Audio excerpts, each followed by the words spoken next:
بەمشێ و کارمان کردوکە لە دەستور دەهات بەڵام ئێمە بەداخەوە ئەو پشتگیریامان لەلایەن فیدرال حکوومەتی فیدرالی و دامەزراوە فیدراڵەکەمان پێ نەگەیشتووە بۆ ئەوەی تایبەتتر بم ئێمە گرێبەستمان هەیە لەگەڵ کۆمپانیانی دەوڵەتیەکان و ئەم کۆمپانیانە ولا قلم دران كروايتيان وحكومة يعني كردستان رئيس لم غربستان أجرين بلام دزانين تيجوش هي بو برهمناني نوت چونك أوان وبرهناني أنت ذاك دو كومبانيا مبتكان وكو بغداد نيا لبغداد إما دامزرامان هيا كخويان وبرهناني أنت ذاك دو بلام تيجوي كش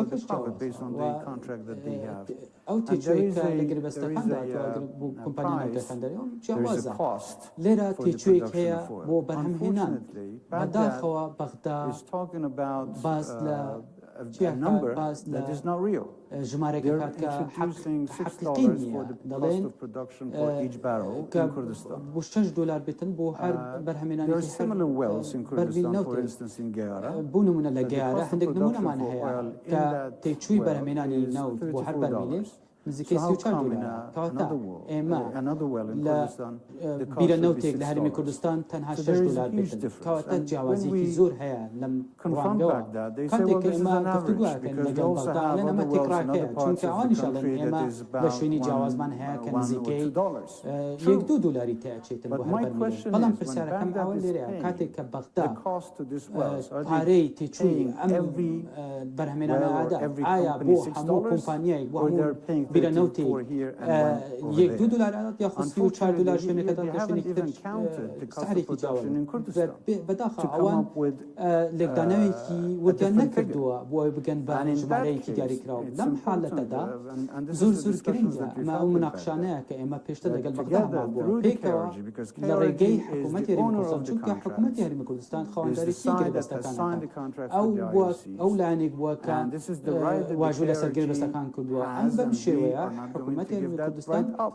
So we are talking to the government in Baghdad with us. We can talk to the IOCs to see what would be the actual cost of production. Once this is done, then the export can be done easily, because without production, we cannot have export. That's why I'm focusing on the production. That once we have enough production, then we can move into the next stage of exporting oil to Everyone can see this is causing economic strife. Do you foresee exports restarting before the new year, given what you just said? We are ready. As I said, here in the KRG, Ministry of Natural Resources is ready as of today. Now the ball is in the Baghdad court. Are they willing to give the actual cost of production to the IOCs that are operating in Kurdistan? If they are, we can definitely produce and they can produce. We are here regulators as the KRG. We are defending our constitutional rights, but we are برگری لما دستوری کار مالکن و هوا اما برگری لما فيها بشكلش مان كبر متوانان بما كدوا دكين كواتا كاتي كريز لم غربستان كدوا حكومتي فيدرالي او تيتشوا بدات كتيجي حقين انجا وبدتشيت كاما بتوانين هندرت دست بكن او كي بيتوا دكريت اما ولقف قدام السودان لقل بغداد حتى كيشوش دانستان دنمان هبو لقل بغداد لرجي شانديكا وشانديكيان هاتن بو بغداد كبفتو كي برهم دار بو ومن خوشم قسم كد لقل وزير ولقل وزارة الشيء بموايا تيجي زور باش هي من بموايا بتوانين بقينا هندك ريكوتنيك بتوانين برهمينان وهنا داك الدندس بكذا من ناتواني بيد بلن بدياري كراوتي زوس باز بالا ما كذا زانم كا أنا قاريكي زور هن وبريني بوجاش يكي لوانيا شون هرمي كردستان توانيويتي بابلتن أو هم تشنيا دروز بكاتن ياخد كيشا كان شيء لهم تشنيا كده أما كيشة كشون كبيمان ويا هرمي كردستان زاوية زور ببيتي هي مباري جوازمان هي كده تواني برپیچونی باشمانه بما توانیم همه چشمی لعبوری کان من درست بکن و پیش ببستیم بس چاکانی جورا جوری درآمد لبدایتی ام کابینه من حولم داو بو ام هنگاوا بله اما نود من هست و این هذا بکن توانیم هر سودی لو بگیریم بلام او دەرامەتەی کە لە سێکتەرێکە ئێمە دەستماکەن دەکرێت و بەرهێنان لە بواری تریشا بکەین و لە سێکتەری جیاواز دەرامەت دروست بکەین بەڵێ لە گەشت و گوزار و لە گشت و کاڵ و ئەمانەش ئێمەوە بەرهێنانەکەن وەها ئێمە سەیری ئەگەرەکانی پەرەپەیدان و بەرەپێشچوونی کەرتی پەروەردەعش دەدەین ئێمە کێشێکی زۆرمان درۆ بوو ئێمە ڕوبەڕووی فارسی کوڕان بوونەوە و هەروەها بڕینی بودجە بەڵام ئێمە توانیمانە لەسەر پێی خۆمان بگەین ئێمە هەندێک شتمان کرد یەکێک لەوانە ئێمە پەیوەندێکی زۆر باشمان دروست کرد لەگەڵ کەرتی تایبەت و هەروەها مەدەفەتێکی باشماندا بە کەرتی تایبەت بۆ ئەوەی هاوکاری و هەمانکاری هەماهەنگی لەگەڵ حکوومەت بکات بۆ دروستکردنی ئابووری بولانانی ئابووری وای یارمەتی دەربێتن بە حکوومەت لە هەمان کاتدا ئێمە تێچوەکانی حکوومەتمان کەم کردەوە لە ڕێگەی چاکسازیەکانەوە کاتێکی زۆر ئەبات تاکو و دەرەنجامەکانی هەندێک لەم کردارانە ئەبینین کە لە دەستپێکی کابینەی خۆمانە دەستمانکردن بەڵام ئەبینین زۆرێک لە سوودەکان دەستپێکردون بۆ نمونە هەناردەکردنی بەرهەمە کشتتوکاڵەکان وڵاتانی کەندا و ئەوروپا دەبینین کە ئەمە هەندانی زۆرێک لە ئەوانن کە لە بواری کشتتوکاڵە کارەکان دەبینین کە ئەو دەرامەتێک کە لەم بوارەدا هەیە گەشەی باشی بەخۆوە بینەوە ئێمە هەموو شتێک ئەنجامەدەی کە لە دەستمان بێتن بۆ تەمە چەشکردنی ئاوەری دەزانین کە ئەمە بارێکی گرنگە من ئەمەوێت ئەوە بەو شتە بەناو ببن کە بریتە لە شۆڕشێکی وەچەرخان لە هەرێمی کوردستان قۆناغی جیاوازە چونکە ئەمە تەنها پەیوەست نییە بە هەمە چەشنکردنی ئابووری بەڵکو بە دیجیتالکردنی سیستەمەکان و خزمەتگوزێرەکان ئێمەیە کە لە دەستپێکی کابینەکەەوە دەستمان بکەن دەتوانیت زیاتر پێم بڵێتن سەبارەت بە سیستەمی بانکی چونکە سیستەمی بانکی بەداخەوە نەک تەنها لە کوردستان بەڵکو لە هەموو عێراق ئێمە ئابووری ئێمە پشتی بە کاژ بەستەوە نەختی نەبەتەوە ئەو ئابووریەی کە پشت بە نەختی نابێت بەستێ سنووردارە ئابوووریەکە سنووردارکەوە و سیستەمی بانکی لە هەرێمی کوردستان لە هەموو عێراقیش زۆر چاڵاک نەبووە پێشتر و ستاندارد و پێوانەی نەبووە بۆیە ئێمە چی هەوڵەدەن چی بکەین یەکەمێن ئەوەیە لە هەرێمی کوردستان جێلخانەکەی دامەزرێنین کە پێویستە بۆ هەوڵەتێن چونکە لە کابینە ئێمە هەوڵەتیان چەقی گرنگی پێدابوون ئێمە هەوڵ ئەدەین هەر خزمەتگوزارێکی کە لە دەستمان بێتن پێشکەش بە هەوڵەتیان بکەین بۆ ئەوەی دڵنیا بینەوە کە زیاترین کەڵک وەردەگرن ئەم هەوڵەتیانە نەزانم کە پێویستە دڵنیاش بینەوە کە بانکی سیستەم بەردەست بێتن بە هەوڵەتیان ئەمە باوەتاگەینێت کە بانکەکان حکوومەت پێویستە یارمەتی دەربێتن بۆ ڕێکخستن و بۆ پارێزگارکردنی بۆ هەوڵاتیانیش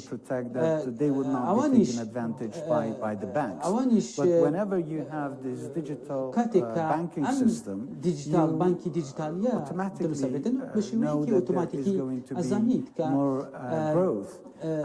گەشەیەکی باشتر ئەبێتن لە کاتیابوو بەشێکی گشتی و هەروەها داوا لە بانکەکانی شەکردمان بکات کە قەرز بە هاوڵاتیان بدەن بۆی هاوڵاتیان بتوانن خان و ئۆتۆمبیل بکڕن و بتوانن خەرجەکانی ئایا بانکەکان لەگەڵ هاوڕان بڵێ بەڵام دەستیان پێ نەکردەوە چەند پرۆژێک هەن من پێم وایە دەستیان پێ کردووە بۆ نمونە هەژماری من لە هەژماری من تاکو کۆتایی 2024 هەموویە با بڵێن تەواو ببێتن من ئەڵێم ژمارەیەکی زۆری بەرچاوی کارمەندان تاکو ئەو کاتە خۆیان تۆمارەکەن من ئەمە بۆ خەڵکی دهۆک و بۆ سلێمانیش بڵێم ئەم پرۆژەیە لەم ماوەی ئەم مانگە لە دهۆک و لە سلێمانیش دەستپێکاتی هەژماری من بۆیە ئێمە هەموو کارمەندانی حکوومەت تۆمارەکەین و کەرتی تایبەتیش دەمانەوێت لەگەڵ تۆمار بکرێن لەگەڵ بانکەکانی تریژەمەکان هەر بانقێک کە بەشدارە لەم بەرنامەیە بەم نزیکانە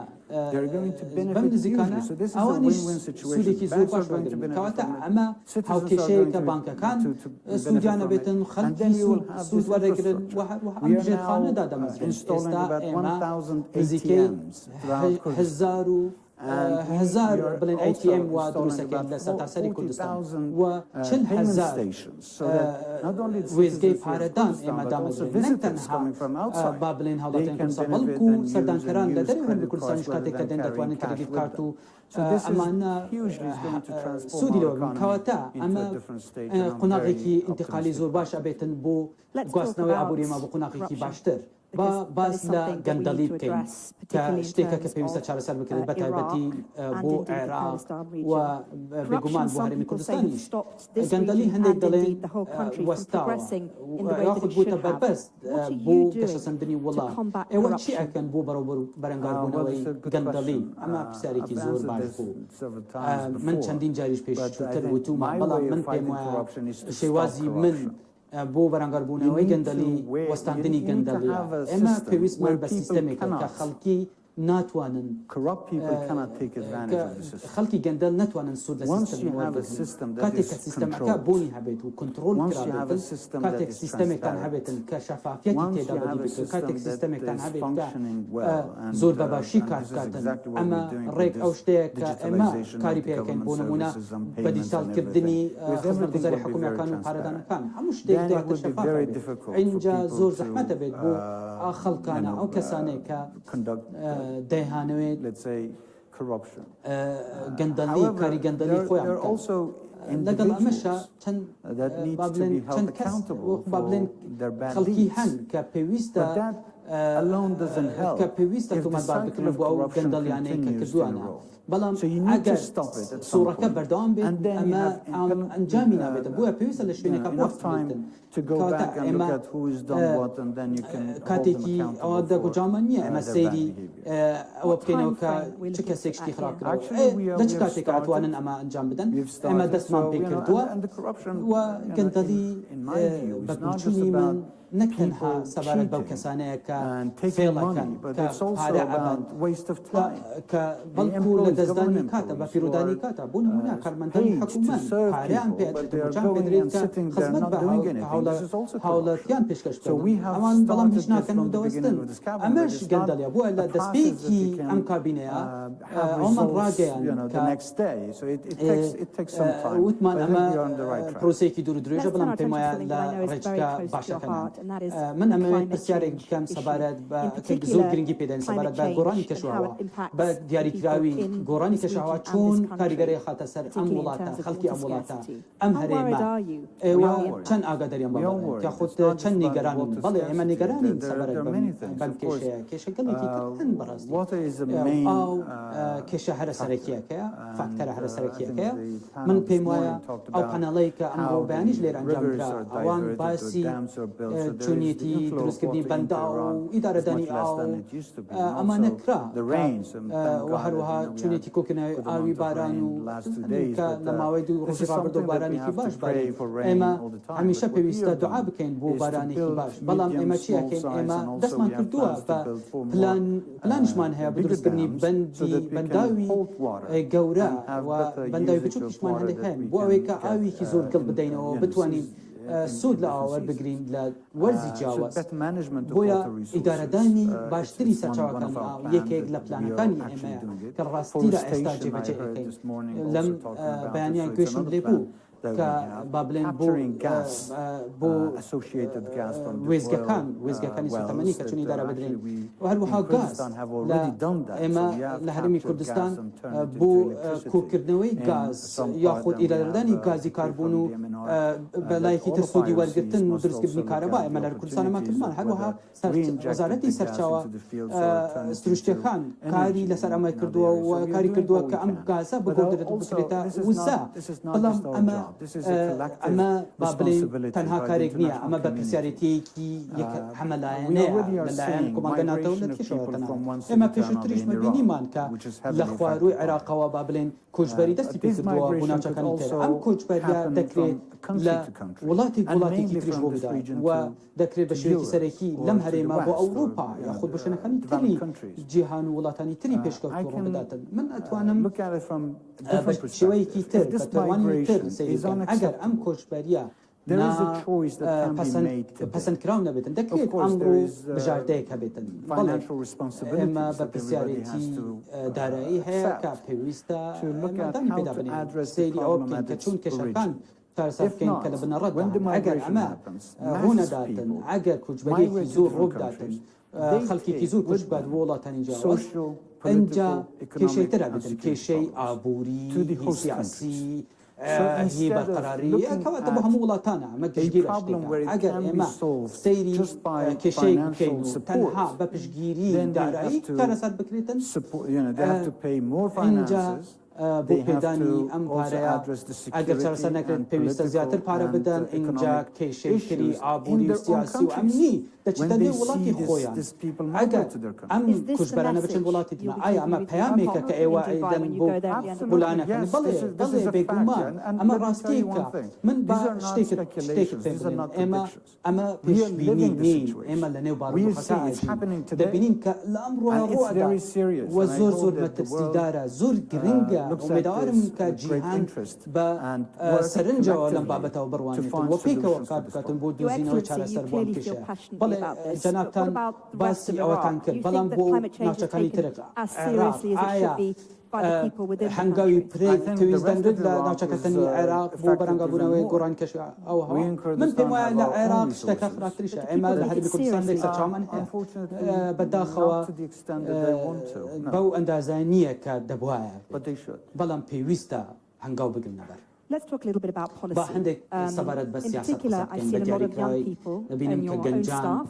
Kurdistan is a young region. Iraq is an up-and-coming young country. What are you doing to empower the youth of this country, particularly in terms of employment, because there is a proportion of the youth in this country who are unemployed. What are you doing to combat that? Well, گنجان دهاتوی امولاتان بله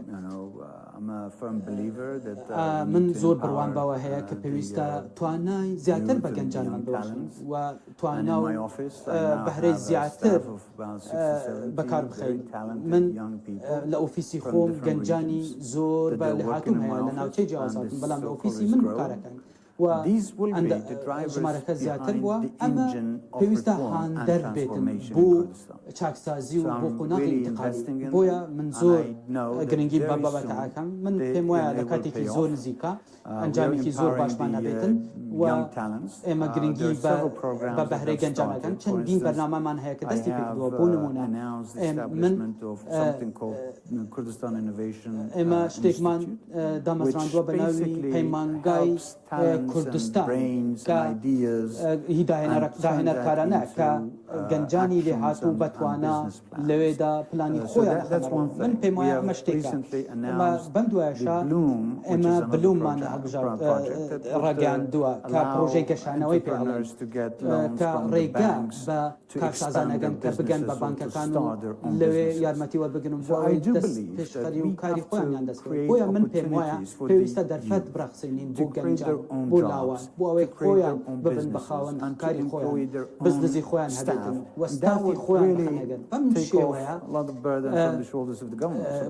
بابلين بارگراني كي زور لسر حكومات هلگيريت خلقي بجاردي جاوازي عنها بو اوي درفتي كاريان دست بيتن نكتن هالسيري بركتي گشتي بكن تنها شوينك نبيتن بو كاركردن بس تيري كرتي تايبت بكن من هولا دم شيف كم من هولا دم جينجيك درست بكن بو اوي يارمتي كرتي تايبت بدن بو اوي هوان كشبسن بو اوي درفتي زيادر بخلقي بدن بله بيقومان بيويستا هندي هموار كردن كن هندي لأسا ورساكات بوزا من كردني بابلين موشي خانا نشينو ما فاكانو تنانت لكرتي تايبتيش كعمش من انجام دو من بيمويا اما جوازي كي زور دروسا كاتن لا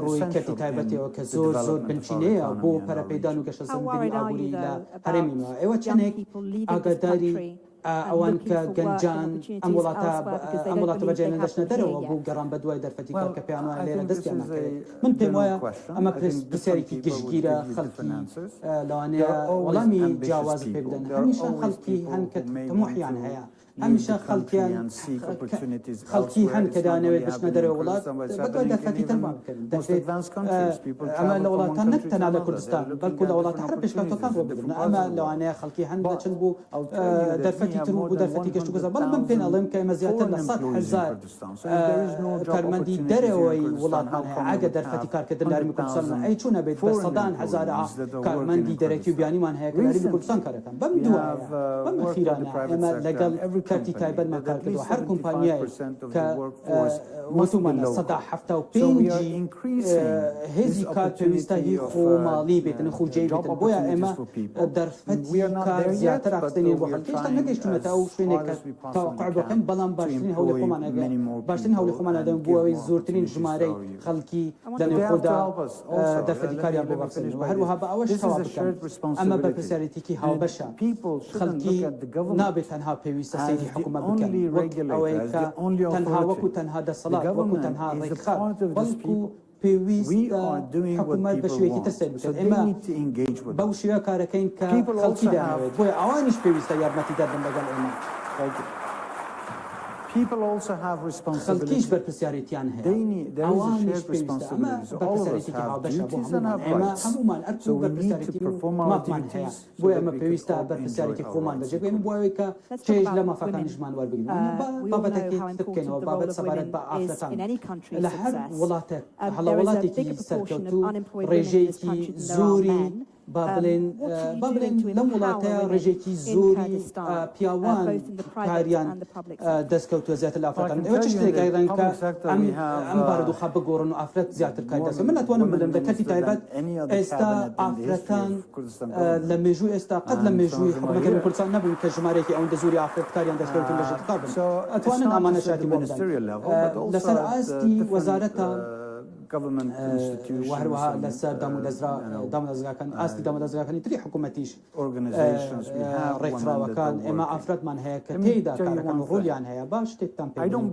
من بڕوان بەوە نییە کە توانە سازێکی وا بە ئافرەتان بدەین بەهۆی کێشەی جێندەرەوە مەسەلەی جێندەرەوە من پێم وایە ئافرەتان خۆیان بەهرەدار و ئەوەشیان سەلماندووە کە توانیان هەیە و زۆر کەسانی ڕکابەرن ئەوەی کە پێویستە ئێمە ئەنجام بدەین دەرفەتی یەکسان بۆیان بەرەخسێنین بۆ ئافرەتان و بۆ پیاوان من ئەم شتە ئێستا کاری لەسەرەکەم من لە حکوومەتی خۆم ئەو ئەنجامداوە و بێگومان ئێمە دامەزراوێکی تریشمان هەیە بۆ پەرەپێدانی ئافرەتان بۆ ئافرەتان و پەرەپێدان دکتۆر خاڵزاد لێرەیە ئەو بەرپرسی ئەو دامەزراوەیە کەواتە ئێمە حکوومەتیشمان هەیە کە پشتگیری لەماکات و هەروەها لە ڕێکخراوە حکوومیەکان ئێمە پێویستمان بۆ ئافرەتان زیاتر تێدا بەردەوام بکەن ئەمە شتێکی کەلتوریشە من پێم وایە ئێستا گۆڕانکاریێک هەیە لەم عەقلانیەتە لە نێو کۆمەلگاکانی خۆمانە ئەگەر خەڵکی زیاتر پشتگیری ئافرەتان بکەن بۆ بەشداریکردن لە نێو کۆمەلگادا ئەمە گۆڕانکاری دروستکەن بەڵێ ئەوە شتێکی زۆر سەرنجڕاکێشە گوێمان لێ ببینین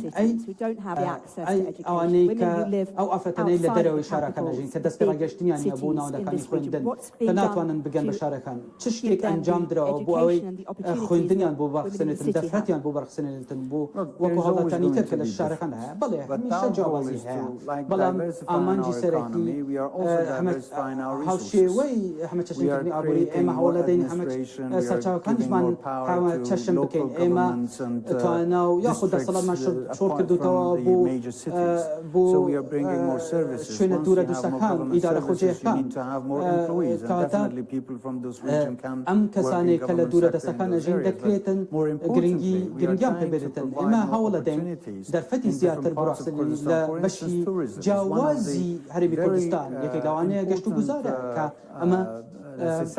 ئەمە کردێکی زۆر گرنگە کە دەکرێت بەرەپێچوونی دەرابێتن زۆرێک لە ئافرەتان لەم بارودۆخە کەڵکیان وەرگرتووە چونکە هەر شارێک هەر پارێزگایەک هەرێمی کوردستان تایبەتمەندی تایبەت بەخۆی هەیە دەکرێتن بەو شێوەیە کە تایبەتمەندی خۆی هەیە دەکرێت پشتگیری بکەین بۆ نمونە گوندەکان و قەزاکان و لە ڕێگەی پشتگیریکردنی ئەو سەکتەرە کە لەوێدا شتەکە بەربڵاوە بۆ نمونە قوتابخانەکان ئێمە واکەین قوتابخانەکان لە زۆرێک لە شوێن و گوندە دوورەدەستەکان دروستەکەین ئێمە ڕێگاوبانیان بۆ ئاکەین و خزمەتگوزاریەکان بۆ گوندەکان دابینەکەین بەڵام بەداخەوە ئێمە هەموو شتێک بەو شتێک کە دەمانەوێت ناتوانین بیکەین چونکە سەرچاوەی پێویستمانە بەدەست نییە بۆ پشتگیریکردنی ئەو دیدەی کە ئێمە هەنا ئەمە دووبارە چونکە ئەمە بەهۆی ئەو نادەپەروەریەی کە بەغدا لەگەڵ ئێمەریکا سەبارەت بە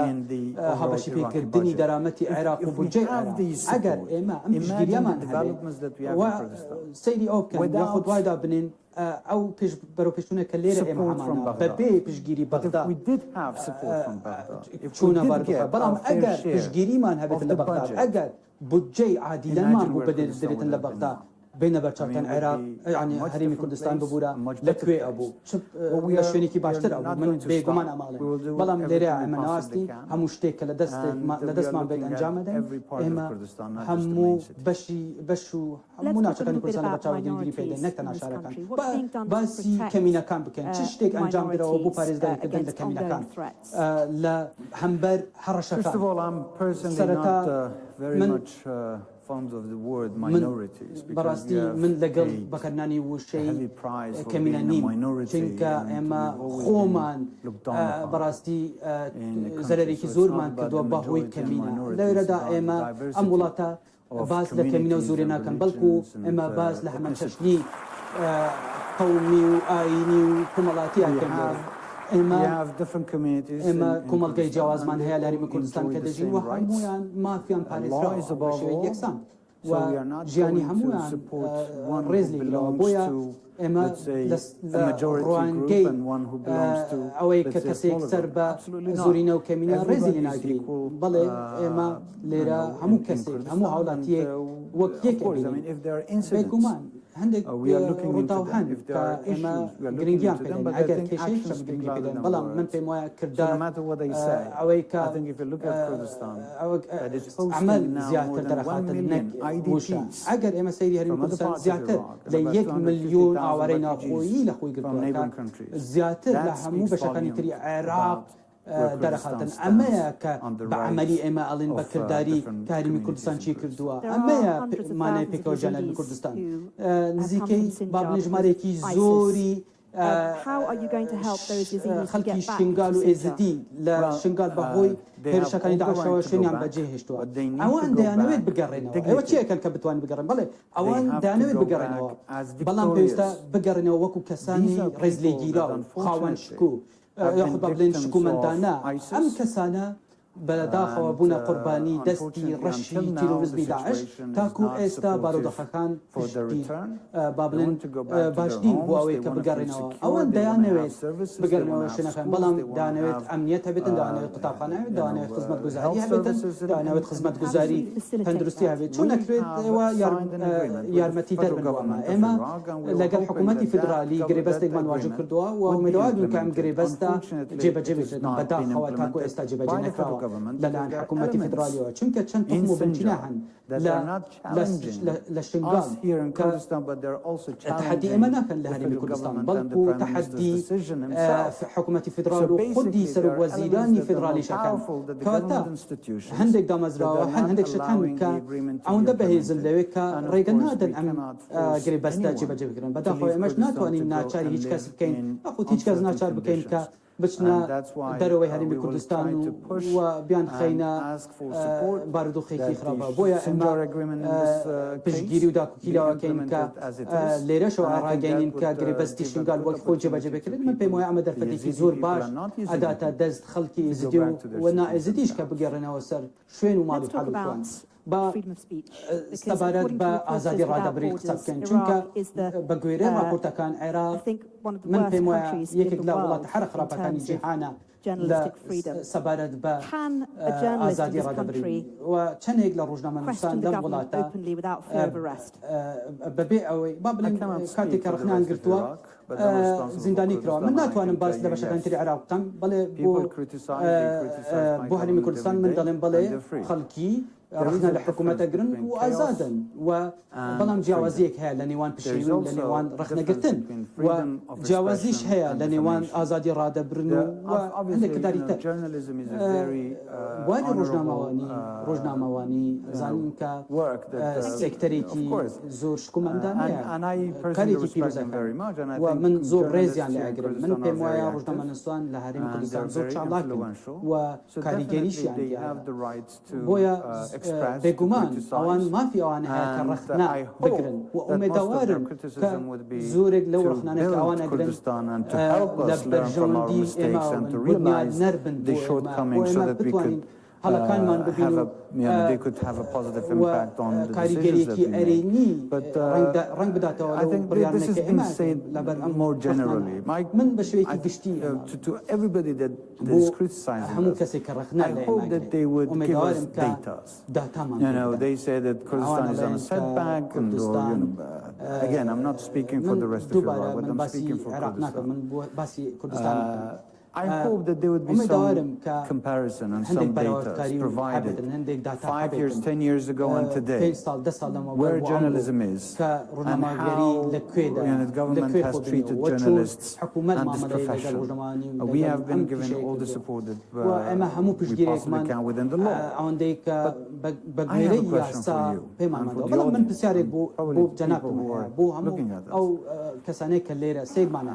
I'm so flattered that everybody is so enthusiastic and so keen about the rights of freedom of expression. What about the right of existence?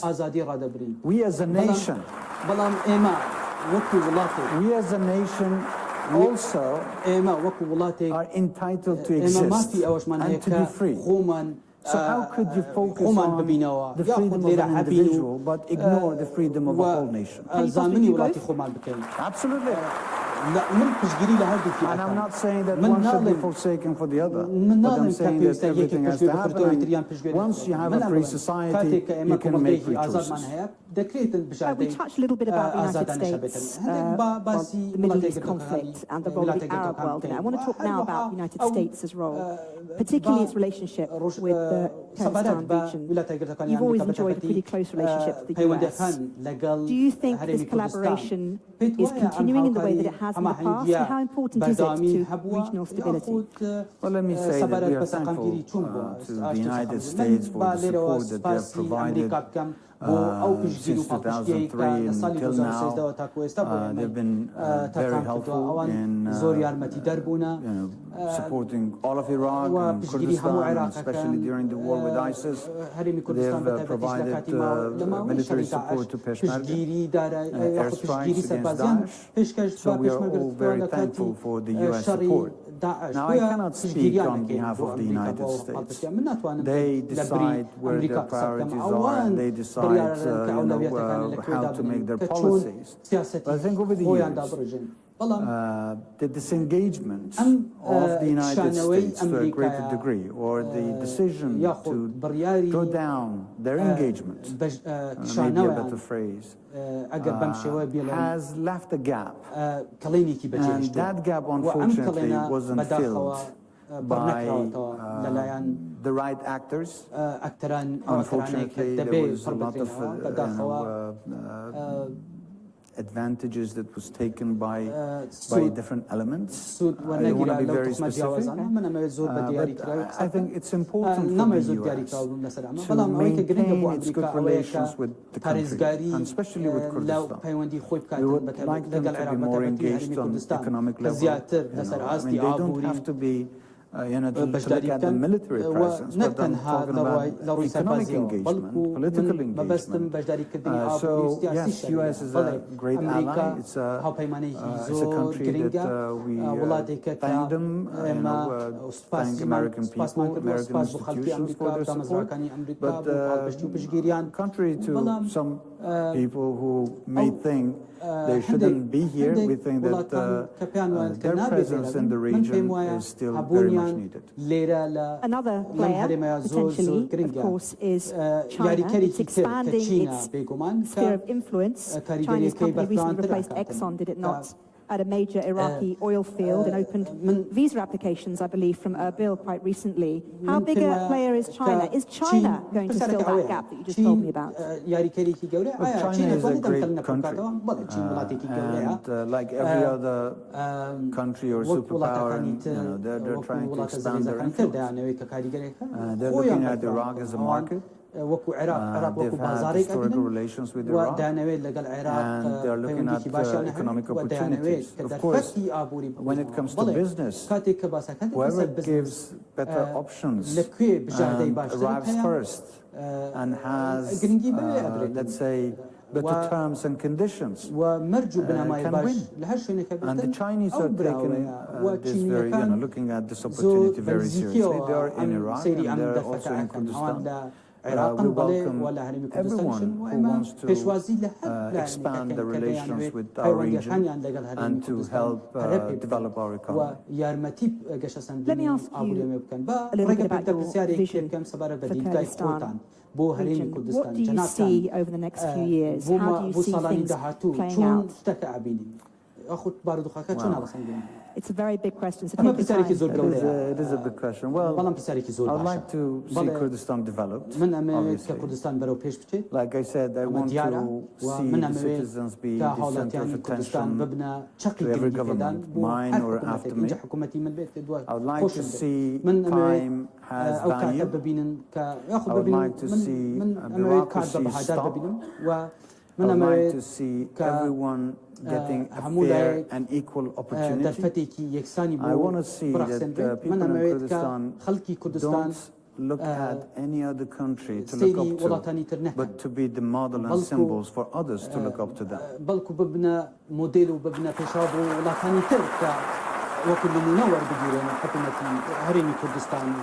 Now, how much of that vision is under your control? I'm one person. I can share my views and ideas with my colleagues and people, but I need every single citizen of Kurdistan to help me achieve that goal.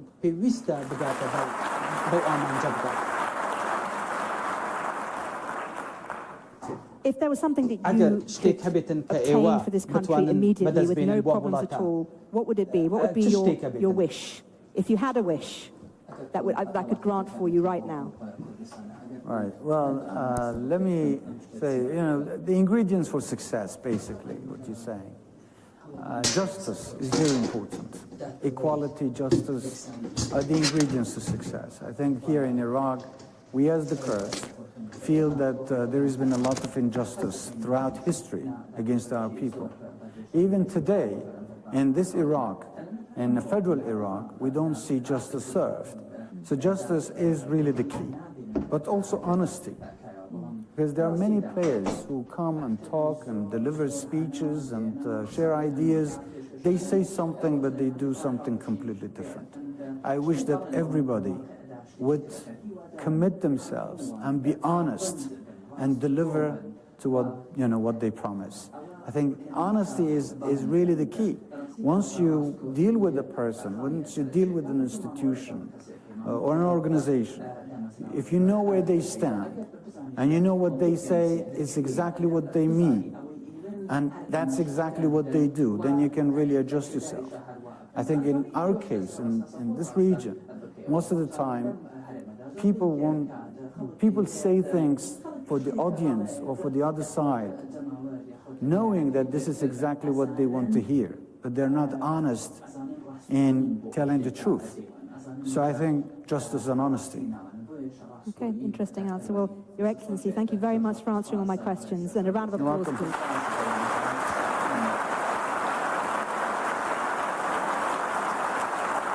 Thank you.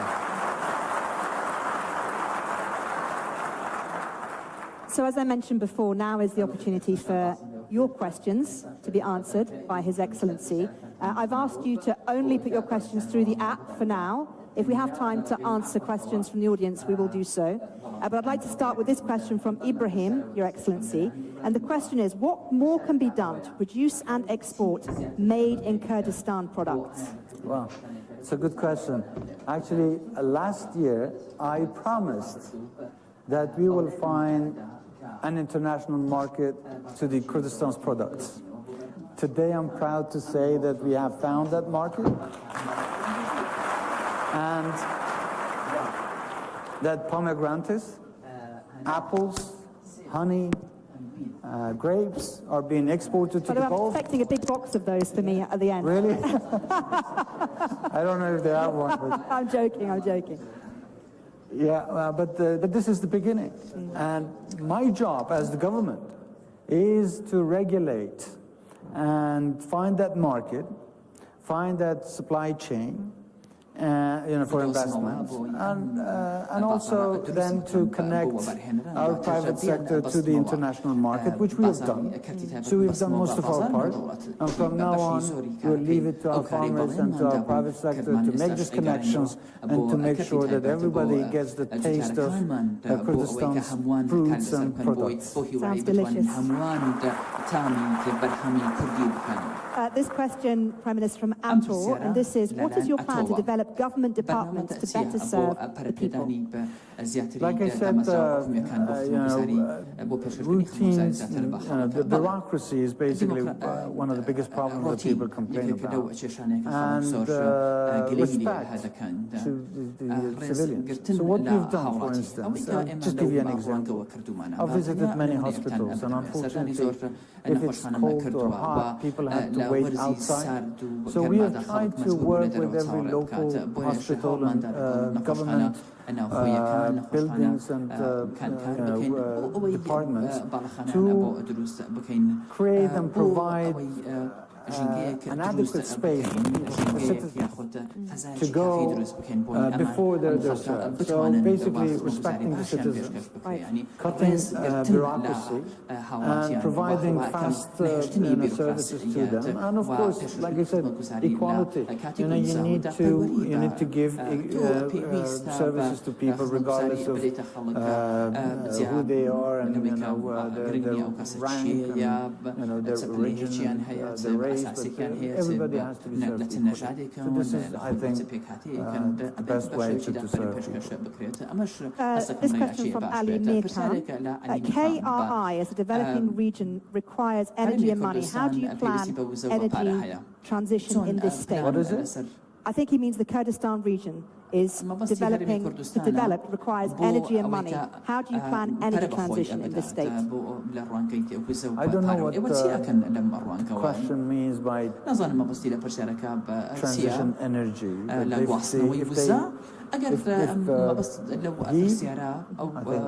If he means, if you're looking at alternative energy or green energy, we are. We are looking at building dams to produce more electricity. So hydroelectric power is on the agenda, but also solar energy and also gas instead of fossil fuels. So we are looking at all these other sources of renewable energy or green energy to produce more energy in the future. But again, also, I would ask the citizens to also look at this as something that belongs to them.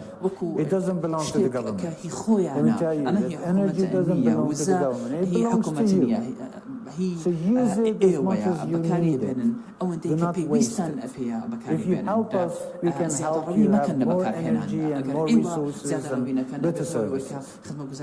Let's ask this question from Onar, and this is, how does the newly founded Kurdistan Accrediting Association and this is, how does the newly founded Kurdistan Accrediting Association for Education foster the quality of education? Well, this is again something that I started building, and I think it's important to elevate the standards of our education at the university levels, so that we can follow certain criteria of where our education should be and how we can improve based on the world standards. So this accreditation body was created recently. It hasn't been full effect, but you hope it will make a difference? I think yes, it will. I mean, it already has. Already our educational institutions are doing much better in many ways. There is better competition, and I think with this body that we've created, we can have more regulations and more observation and more control of the education. This is a question which we touched on a little bit earlier, but you're more than welcome to answer some more if you like. It's from Alan, who asks, how can Prime Minister Barzani solve the Erbil-Baghdad issues by fostering cooperation, stability and unity? I have a responsibility. I have a responsibility to defend the rights of people of Kurdistan. So My job is not كاري من to give up any constitutional rights of the Kurdistani people to peace anyway. But whoever accepts me as a partner, as a real partner, and whoever is ready to implement the constitution the way it is, they can see me as a true friend, and we can definitely improve the relationship between Baghdad and Erbil. And I've been trying very hard to knock on Baghdad's doors, on delivering these messages to the Prime Minister, to the government, but we are never going to give up any of our rights that's stipulated in the Constitution.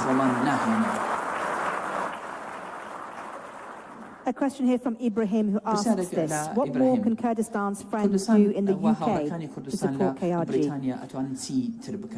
Well, they can definitely be supported by encouraging many UK companies to come and look at opportunities that will be a good economic opportunity for them as well. So, is there a good relationship between the UK yes, and Kurdistan in terms of investment? I think we've never had better relations than UK than now. So, with UK than now. We have excellent relations with the UK, and we're very pleased. But I think, having more engagement, having more support. Now, of course, political support, security support, military support. When we have common challenges and common problems, this is what we expect, because this is what friends need each other when they're in tough times. They need each other to help each other. So, but again, during good times also, we want them to come and benefit. Kurdistan has huge potential. I think friends who have helped us through difficult times are entitled to also benefit from the resources that we have in Kurdistan. Do you think that UK companies see the kind of stability they want to see within Kurdistan to be able to invest? Well, there are some companies. There are some, I think, more than 200 companies. Yesterday I heard Prime Minister Boris Johnson saying that. So there are many companies that are already operating here in Kurdistan, but I think there is potential for many, many more companies to come. This question from Masood Hamid. What actions to increase awareness on climate change, that's water and food supply, and reforestation, what actions are being taken to increase awareness amongst people? We are trying to incorporate that into our curriculum at the very elementary level schools. So we had this discussion with the Ministry of Education and Higher Education, that education is the key. People need to be aware of some of the changes that are happening, and also how they can protect their own environment, and how can they be more responsible citizens. So this is what we can do, but there are obviously other things that we don't control, but it requires a more collective work with the international players, and that's what we, for instance, are going to do in COP28. We're going to talk to partners and other players around the world that are much more powerful and they are much more responsible for the pollution and the... Some people consider it unfair that a country like Iraq suffers so greatly from climate change and yet isn't one of those countries that is adding to it to the same level as some of the bigger nations. What can be done to address that impact? I hope that people realize, when I started talking about the climate change, I think people need to realize that they are not going to be the beneficiary of the violation of environmental, let's say, protection. So nobody is safe. Whether you're living here or any part in the world on the globe, you are going to be affected somehow. If not by the rainfall or the drought, but you're going to be affected by the wave of migrants who are going to bring their own problems to your own society. So they need to be aware that this is a global problem and it requires a global solution. Let's talk about this question from Binav, who asks, what is your Excellency's vision on supporting the private sector that can generate job opportunities? Like I said, we, for any society to grow and to look at developing its economy, there are few things that need to be happening there. One is security, and thank God Kurdistan is much more secure than the rest of the region, and we thank our services and Peshmerga and everybody who's doing a tremendous job day and night to keep us safe. So yes, security, we do have it. Law, we are trying to amend some of the laws and investment laws to be more attractive to the investors to come and work here, which eventually is going to expand the private sector. And also the banking system, which we are also working on very aggressively to provide that service so that private sector investors, citizens, individuals would benefit from. So we are doing what we can. This question from Roseanne. What key initiatives do you believe will have the most significant positive impact on Kurdistan? What key initiatives do you believe will have the most significant positive impact on Kurdistan? So what are you doing right now, I guess the question is, that you think is the number one initiative that you want to put forward to people and say this is going to make the most difference? I think I don't think speeches and talks are going to make that significant impact.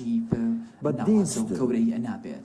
And that's why many times when I go and visit cities and provinces, I don't promise them that I'm going to do this for you. But they rather wait until I deliver and then go and show them what I've done. So I think this is the best way to convince people. You need to show them success. Once they see it, they believe it. This question from Ziga Abuzaid, who says, what role can the international community play in supporting Kurdistan's aspirations for security? Although by all accounts, what you're saying is Kurdistan is very secure.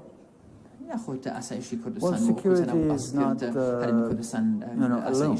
Security, political stability, economic development come hand in hand. So we need to have all of the above to have a secure region. So we need to look at how we can develop our economy. We need to look at how we can have more political stability so that we could have a more secure region.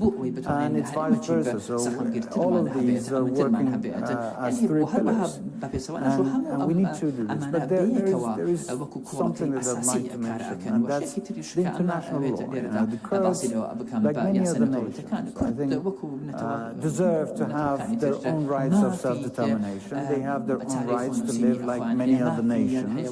So we need international guarantees that we will never, ever again go through the atrocities that we've seen, like the chemical bombardments or the Anfal operations or the injustice that, historical injustice that happened to us. So what we need is really more than anything else, we need international guarantees. So if there are if the international community wants to help us, they need to give us that guarantee that Kurds will never, ever again be subject to attacks or to atrocities or to chemical bombardments or to any sort of ethnic cleansing or genocide war.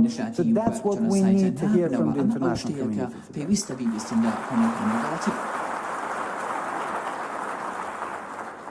This question from Vladimir van Vilgenberg.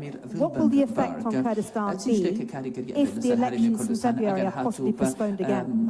I hope they won't be postponed, because I never supported the delay of the elections of last year. It was supposed to happen October of 2022, then they were postponed for 2023, and now to 2024, February 2024. I hope they are not postponed, because basically, we believe in democracy in Kurdistan, and we want to be the beacon of democracy in the region. It doesn't make any sense to not have elections. Now, if one side or party or group doesn't want elections, I don't think that the people of Kurdistan need to pay the price for it. And more importantly, I think the international community, Baghdad, the High Commissioner for Elections, should not allow manipulation of this particular problem. Think to be manipulated? Absolutely. Yes. manipulate كراو بالي بدنا And we think that the election should happen this February. And if not, those who are responsible for postponing might be the only ones held accountable, not the people of Kurdistan. A question here, interesting one from Shahan. Your Excellency, what would you advise diaspora Kurds? I want them to learn from their host countries and to come back and build Kurdistan.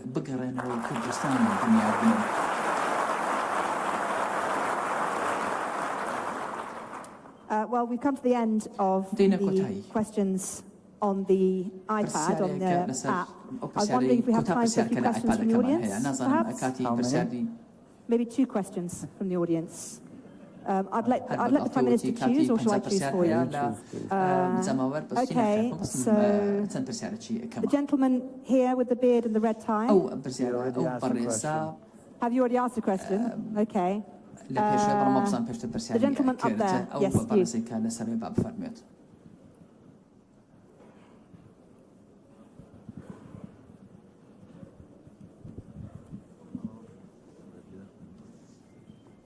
Tell us who you are first of all, and then ask a question. Good afternoon, جناب سرود وزیران برای اوره Prime Minister. ماندونبی Good job. اسکندرم My name is Iskander. 100 سال تمن خود عراق 100 years of همه رنگین سیستم حکمرانی بخوادید in Iraq we have seen سیستم different فاشیستی و systems, کماری kingdom, باشان republic, دکتاتوریت باشان سیستم dictatorship, بنا فدرال و دموکراسی و and پارلمانی و so-called تعددی federal, مخابن ادواسط سالا دام تجربه unfortunately in the اگل past 100 اکوتبال years we have عراق در باز کرد bad examples چونکه همه and رنگ و bad همه history سیستم because we اتوادی have تجربه gone کردن through different یک systems اقلیت ابو بران بر but خلکیه ما they apply کردستانه the same mentality اقلیت و towards the سرکوت Kurds, کرنه در بدر oppressing کرنه این کار the کرنه Kurds and denying the ناتج وی سیستم فدرال و دموکراسی سیاست برسی کنه برام بر خلکیه ما کردستانه کارینا مخابنی به پشتی که حکمت هر کردستانه همو التزامات دستوری برام بر حکمت آن آوندی چه بجه کریم همان او عقلیت و بره برام بر خلکیه ما کردستانه تدر کارینا مگوران کاری یک دوی عقلیت دانه دید مخابنی به اجل افرنگی سیاسته یا حکمت آن آوندی ها بردوام بیدن و سیویدارم بردوام جناب اول حکومت هرمه سرکرداتی سیاسی و کردستانه چه برنامه و پلان هیده شواز سردری کرنه دیل حکومت آناوندی ها چه بید اگر افرنگی سیاست و اف اقلیت برانبر خلکیه ما کردستانه بردوام بید جلای سپاس زور سپاس پیش همت Thank you very much. Before everything, it's true, رنگ جماره که کسی maybe a number of وجور people بيركنا in Baghdad think this way, كم حكم ملتي كرد يا ما في to ملتي كرد deprive بيت بيش us الكيران from يعني بين برسي rights or كيران violating our rights. تصور وان ورد And they believe كيشام ملتي كرد حلقة this way they can resolve مخابني the issues مديد we are facing. And حفتي أكتوبر الغزة الريدة we actually noticed what happened on 7th in Gaza. يعني إلا تبيا خلقك بجناح In fact, you بيت shouldn't كشتن حتى only قضيك kill the innocents to resolve an issue or finding a possible resolution for an issue around the international باجا باشه خود دنوه چونکی ما نهیرش کرده کس من چخل که به گناه کشتن به هندی جاتی افرو قدری ما بگرن بین هلکا دی مسوزاب دنوه make us pay and punish us. The question is, how can this mentality succeed? I personally believe that the one who succeeds is the Kurdish community and the Kurdish people. And I believe that we come to an agreement and a possible solution. We have created relations with Prime Minister Sudani and with the cabinet government, and we believe the current government is under big pressure, and the plans which basically we have come to an agreement in the past, oil and gas, federal budget, and all of them have been changed, not because they cannot government like, but because of the pressures which is made against the central government. So when we think about the central government, we should actually look at them all at in one eye. The different people, the Iraqi citizens are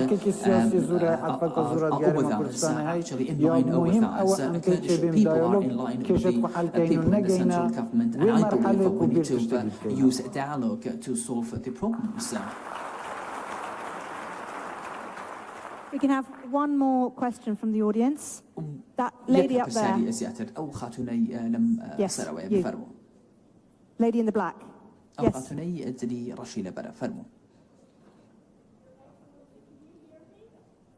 I can hear you. Hello, Your Excellency. My name is Shahan Omar. I'm a student from the University of Düsseldorf. My question would be, would a secular Iraqi state solve the ideological and the religious issues in Iraq and Kurdistan? Thank you. Would the secular state solve the religious issues in Iraq?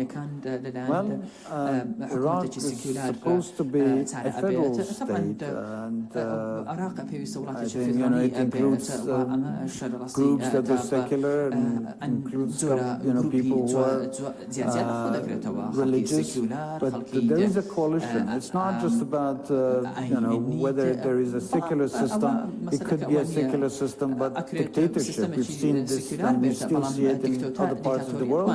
So it's not about secularism or a religious state. It's about the mentality that rules. It's about justice. So I think if you have people who believe in the rights of human beings above all, and believe in the equality of humans and citizens, then you could have a good government. Before we go, no more questions, I'm afraid, from the floor, but I have one more question for you. We're here at the Middle East Peace and Security Forum. Why is it important to have this forum in the Kurdistan region today? Why is this key for not only this region, not only this country, but the world, to have a forum like this where we can discuss openly what we've talked about over the last very exciting and interesting couple of days?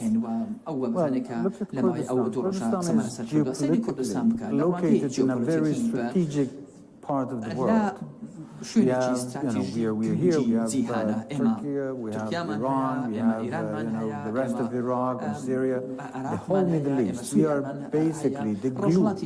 We are connecting all these different communities and thousands of years of history and different cultures together. So I think we as the Kurds, instead of being elements of separation, elements of destabilization, we want to unite the region. We want to bring more stability to the region. We want to be the beacon of development and progress and democracy, and that's why these sort of conferences are to show the world that we are different and we can be better.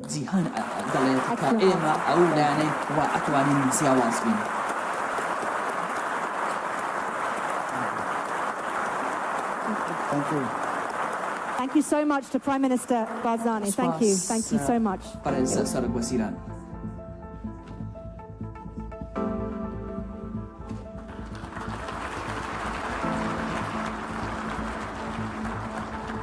Ladies and gentlemen, we invite you to partake in a 15-minute refreshment break in the lounge. We will resume shortly after. Thank you.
Check, check, check, check.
Ladies and gentlemen, distinguished guests, welcome back from our brief intermission as we delve into the final session of the 4th Middle East Peace and Security Forum.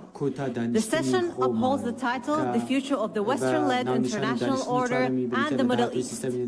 Our esteemed speakers for this panel include Ambassador Douglas Luz from the BGR Group, Dr. Hannah Noot from the James Martin Center for the Non-Proliferation Studies, Dr. Jean-Luc Samad from the National University of Singapore, and Dr. Ruheng Li from the Peking University.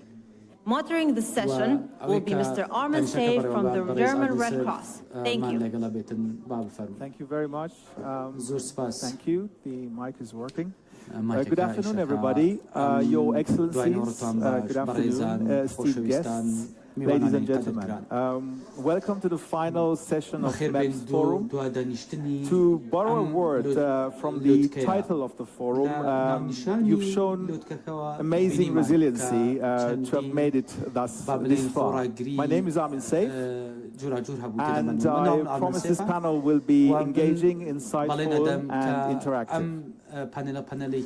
We have a very distinguished lineup of speakers. I am no doubt you will have this, you will leave this forum on a high note. Focus here is on a critical and evolving topic. The future of Western-led international order and the Middle East. Our discussion is structured to provide a comprehensive analysis of this complex subject. First, we will begin with an exploration of the Western-led international order, dissecting its current status, challenges, and implications. This will set the stage for a deeper dive into our second segment, where we focus on specifically on the Middle East. Here we will examine how this region interacts with influences and is impacted by the Western-led international order and emerging models that challenge this order. Following this, we will benefit from the expertise of our distinguished panelists who will bring their policy recommendations to us. Lastly, we'll open the floor for a hopefully dynamic Q&A session. A note in advance, I would already like to remind everyone that following our session, we will have the honor of hearing the closing remarks of the entire MEPS Forum. I encourage everyone to remain seated after our discussion concludes. Thank you, and let's begin. Joining us today is Ambassador Douglas Lutz from BGR Group, who has had a long and distinguished career in both the U.S. military and the White House. During the Obama administration, he served first as the coordinator of South Asia and later as the U.S. ambassador to NATO. Under President George W. Bush, he served as the Deputy National Security Advisor, also focusing on Iraq. We're delighted to have Mr. Ahmed Abdo. I pronounced it well. He is head of China Studies unit at the Emirate Policy Center and fellow of Chatham House and Atlantic Council. Dr. Hana is the director of Eurasia at the James Martin Center for Non-Proliferation Studies in Monterey, California, and senior associate in the Russia and Eurasia program at CSIS in Washington, D.C. And finally, we have Dr. Jean-Luc Saman from the National University of Singapore. Dr. Saman is also a senior fellow at the Atlantic Council and has previously had positions with the French Ministry of Defense and NATO Defense College. Ambassador, to kick off the discussion, I would like to come to you straight. Could you give us your assessment on the present and future state of Western-led international order in general? Another question, do you share former Prime Minister Boris Johnson's confidence in this order? Well, first of all, to our hosts, and in particular to Prime Minister, thank you for bringing us together. You know, this is a difficult panel, not only because of the topic, but because we're last in the two-day conference, and because we followed the Prime Minister, which is a very tough act to follow. I'd like to offer up front some context for this question, this last panel. You know, it seems to me that we convene today here in Dahut at a historical moment. And when I think about November 2023 today, it reminds me of two other such historical moments. And I want to share these with you because I think maybe they bring some perspective to the history that we're experiencing right now. The first moment for me as a young Army officer was 1989 to 1991, serving in then West Germany. Right, so November 1989, the Berlin Wall falls. A year later, the unimaginable happens. Germany reunifies. A year later, in 1991, the Soviet Union breaks apart, and the world is changed. And for me, as a young Army officer, I didn't appreciate it at the time that I was living in a historical moment. نمازانی And کلا as ساتیکی the بوجوی decades عجیب followed, دوای we 10 سال saw اما بینیمان aftershocks. We saw گۆڕانکاری تر دروست بوون. implications of the 1989-1991 moment that to some بینیمان extent کە we're بینمان living کردەوە with کە چی ڕوویدا even today. اینجا The تا second حدێک تا such moment for me, بۆ ئەم ساتە perhaps بۆ ئەو especially as ساتە an American, وەکو but کەسێکی here we are ئەمریکی in Iraq, بەڵکو after all, دوای was September ئەوە 11th, 2001, دوای ڕووداوەکانی right? The attack 11 by Al-Qaeda سپتمبری on New York and the Pentagon, where I was stationed at the time, in the Pentagon. And I don't have to tell anybody in this room that the aftershocks of 9/11 played out for at least 2 decades.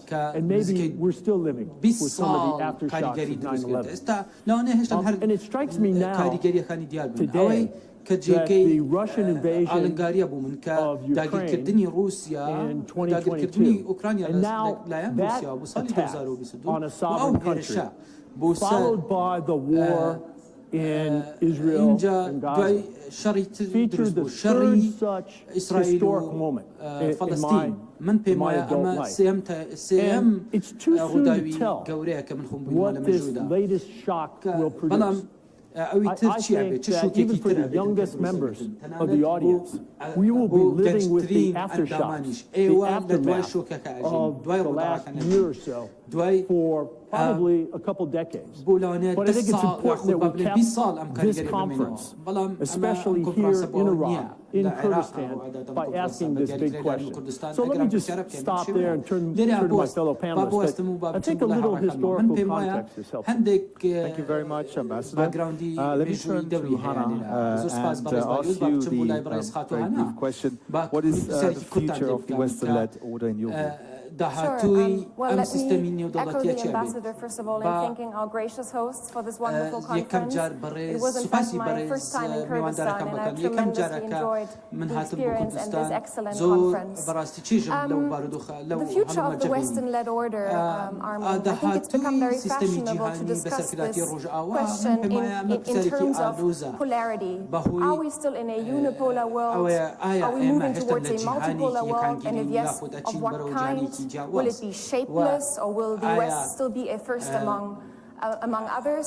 Or are we in fact moving towards a new bipolarity in which we will have the United States and the West on one end and Russia and China together on another end? I think that's a somewhat academic discussion to me. I think it's more useful to look at trends that are happening in the real world. And let me examine 3 of those trends that I think are particularly important. While I do believe that great power competition is a predominant prism through which the great powers conduct their politics today vis-à-vis each other, I think there's another phenomenon at play, and I would call that great power distraction. Great power competition between the United States and Russia and between the United States and China has produced what I would call this laser-like focus on specific crises and conflicts. It's Ukraine in Europe, and it's the Taiwan Strait in Asia-Pacific, to the detriment of other long-festering conflicts and crises that have received less attention in recent years. If we look at the situation in Sudan, in Ethiopia, the exit of Armenians from Nagorno-Karabakh this summer, and even the situation in Israel-Gaza, I mean, which of the great powers saw October 7th coming or realized that something was looming? I think Jake Sullivan, the U.S. National Security Advisor, wrote in an essay just before October 7th, I quote, that the Middle East region is quieter than it has been for decades. So I do think there is an element of distraction, which in the US context is amplified by very toxic domestic politics, this widening gulf between the executive and the legislative branches of government, which often leaves others in the world also with this impression of US fickleness. And what that distraction also does is opening room for middle powers and other players to punch above their weight. We see that in the South Caucasus, for instance, with regards to Azerbaijan and Turkey and recent events in Nagorno-Karabakh, to just give one example. But I will say this, if all the great powers are to some extent distracted and very focused on great power competition, I think it is also true that the recent crisis in Gaza shows that when the United States decides to get involved, decides to go to the region and to get involved, it is still the most indispensable among the great powers. It still, I think, has the greatest leverage over some of those actors and perhaps the greatest convening power. China might have that leverage in the region, but we haven't yet seen China exercise it. That's the first trend. The second trend I wanted to point to is that the West, outside the West, is looking for opportunities, not alignment. We've heard this many times articulated over the course of the last few days, that when it comes to the Middle East, countries are now looking to engage with not just one great power, but with many, to diversify their relationships. I think that's actually not a phenomenon that's unique to the Middle East. If you look to Latin America or Africa or Asia Pacific, you see the same playing out. It is driven by interest, by economic interest, but I will also say it is driven by perceptions or perspectives. I think, coming to the Russian full-scale invasion of Ukraine last February, what that did was also opening a gulf in perception between the West and the rest. The West came to the rest of the world, including countries in the Middle East, and said, this is a conflict that's defining for the rules-based international order. And I think in the West, we need to acknowledge that that's not how this conflict was seen by many. And I think this abyss of mutual incomprehension in terms of how we look at some of those conflicts has, of course, now been widened and amplified by events in Gaza. And the third trend I wanted to briefly come to, and I think it's received somewhat less attention during the course of our discussion over the last few days, is what I would call the erosion of our legacy institutions that we commonly associate with a Western-led international order. If you look at the state of the United Nations today, we have really this fraying modus vivendi among the great powers, an increasing inability of the UN to regulate these various crises that we're looking at, a growing sense that the United Nations cannot do very much to resolve these crises. We have then the emergence of alternative fora where countries get together, the expanded BRICS, the SCO. I think the jury is still out what these formats, these alternative fora can actually deliver by way of creating order. I think it's still early days. And it's not just the breakdown or the erosion of these institutions, it's also the erosion of the guardrails that we had in the international system, again associated with the Western-led order. It's not been much talked about during the course of our conference, but we are seeing currently the total breakdown of nuclear arms control at the global level. If I look at the United States, Russia and China, I'm very worried that we're entering potentially into a new nuclear arms race. And that is also having implications, I think, for this region, where we're having now a situation where Iran has reached near nuclear status or threshold status, and there are not a lot of good ideas around these days of how you deal with that problem, of what it means for the rest of the region, and no institutions or frameworks in order to address arms control in this region. So I very much agree with the ambassador that a lot of things are in motion. I'm not prepared to sit here today and say, this is how I would be able to characterize what this order will be down the line. I think it's going to be contingent. Many factors are still in play. The Ukraine war is still in play. And so I think we need to wait and see. Thank you very much, Anna, for this comprehensive and detailed analysis. And you give us a good platform to pick and choose topics from. And I would encourage, actually, before even reaching our second segment, as we get into some interaction. But first, we would like to finish the first round. So, to you, Ahmed, again, a very brief question. Is there a bright future for the Western-led order as we know it? Hello, can you hear me? Yeah, that's a very interesting question. Allow me to say that for the second time, I'm very happy to be here. I'm back again. I spoke also the last session, the last panel, so I find myself very lucky to be here as well. Well, it's a very interesting question, but I would like to take it another direction. A lot of people have a lot of opinions on how the global order will look like. and how the Great Power Competition will actually produce a new version, old version of the world. But I would like to explain a bit more what is something that less understood, which is what China wants, how China sees the world order. And I would like to begin with addressing three slogans that President Xi Jinping is saying, and he is expectedly going to say. He says all the time, time and momentum are on our side, and the East is rising, and the West is declining. And he wants to export China's solutions and wisdom. And I chose those for everybody to try to understand the thinking of the Chinese leadership. So China sees a momentum, a strategic opportunity for multipolarity in the world, for China to take its place in the world system and to advance its interests and to be seen and treated as a superpower, on par with the United States. And why is this? It is part of China's strategic goal, which is the rejuvenation of the Chinese nation. And by that I mean becoming a socially modernized city, country by 2035, which means middle-income country, economically prosperous and strong, and becoming a great power by 2049, which is the first centennial memory of the foundation of the Republic. So, if we are discussing now what China wants there, and we stop there, that doesn't require a huge transformation of the global order. China can still be militarily strong, have strong economy, technological sector, and has prosperous economy inside with the people happy in China. But the other component is the problematic, which actually brings us here today to discuss that, which is the Marxist, Leninist, socialist ideology that the Communist Party insists to adopt.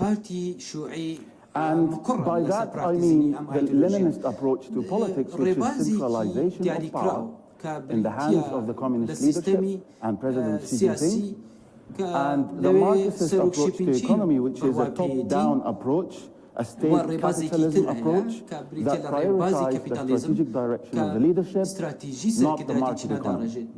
And the third component is exporting all this abroad, with a package of new norms, principles that redefine the liberal concepts, which are the pillars of perceptions in the liberal order, and trying to present the Chinese model of development to other countries, especially authoritarian countries, who do not care about these principles and do not attach political strings to any economic cooperation. And actually, I think if you are sitting in Beijing and you are looking at the map, you will see that two spots on this map are fundamental for you if you insist to advance this agenda. That is Russia and the global South.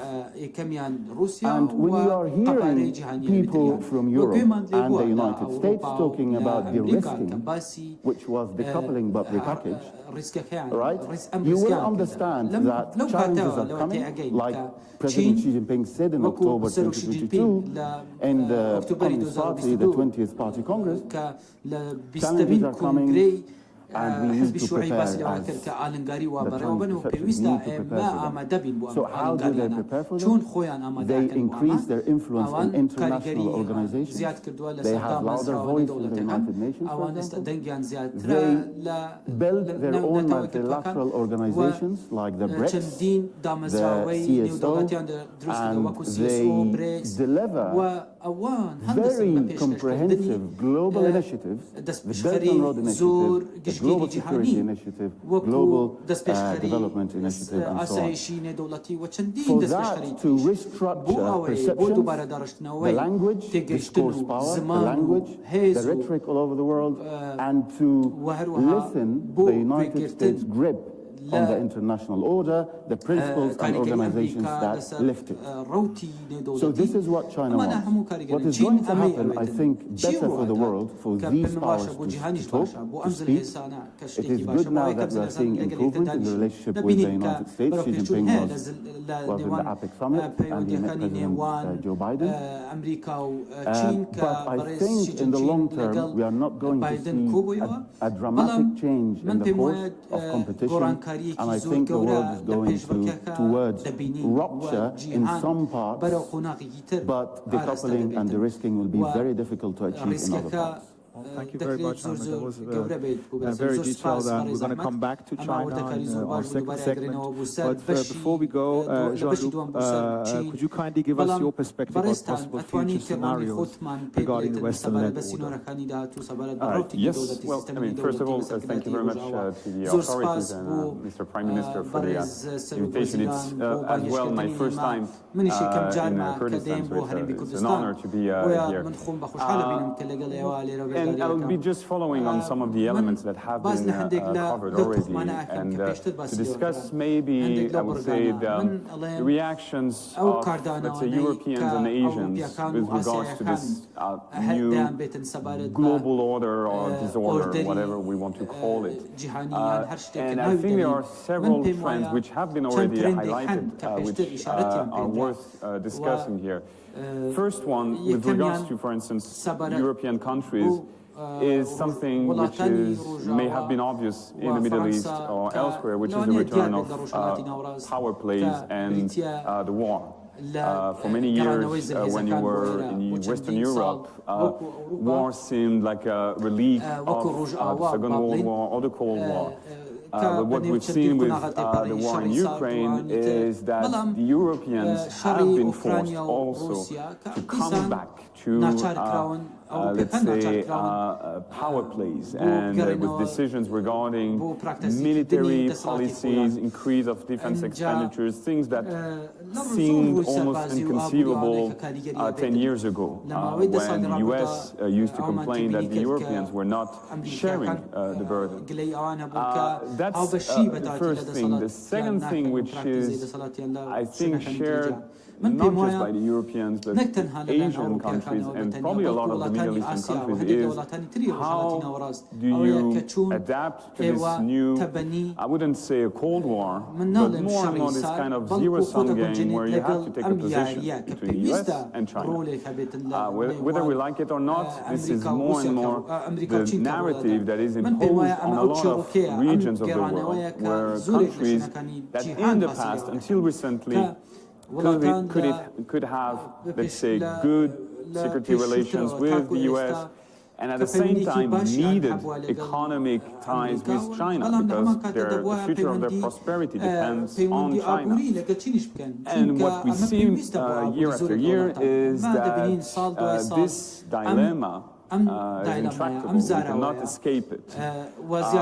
European countries are struggling with it. You don't have like a European alignment on this. Some countries have changed. If you look at the evolution of the United Kingdom, not sure we can say the European country, but its position on China greatly evolved in the last 5-6 years. Same for France, same for Germany. So what we see is forced adaptation. Same thing for Asian countries, and I believe the Middle Eastern countries, especially those that heavily rely on the US for the security commitments, will have also to make that type of decisions. So that also leads to questions regarding strategic autonomy, and maybe we'll come back to that later. But just to add some elements, maybe of confusion to this big picture, and then we can move to a regional layer. Yes. I'd like to come back to something Hannah said about posing the competition in the world order between two choices, right? Sort of autocracy or democracy. And I think that initially, with the war in Ukraine, the Biden administration made a mistake. because it posed it as those two choices. Our way, democracy, follow us, right? Or autocracy, bad guys. So there were the white hats and the black hats. It was too stark. Recently, that narrative has changed. And it's no longer democracy versus autocracy, it's those who believe in the rules and those who don't. I think that's a much better way to frame this. In fact, that's the way this panel is framed, rules-based. International order, right? And it strikes me that, especially at this conference over the last 2 days, everyone here knows exactly what we mean by rules-based order. Right? You're living an example of that here in Iraq. And the central question of this conference has been, will Iraq be a rules-based state? Will it be dominated by the Constitution? Right? Or will it be autocratic? Will the strong party win? And will it be able to dictate to the rest of Iraq? So if you expand that question to the international scene, that's exactly what this panel is talking about. It's the question of, does the UN Charter matter? Does national sovereignty, do territorial boundaries count? Or do they not? What about the world trade, the rules of the road in terms of international trade? Do the rules of the World Trade Organization count?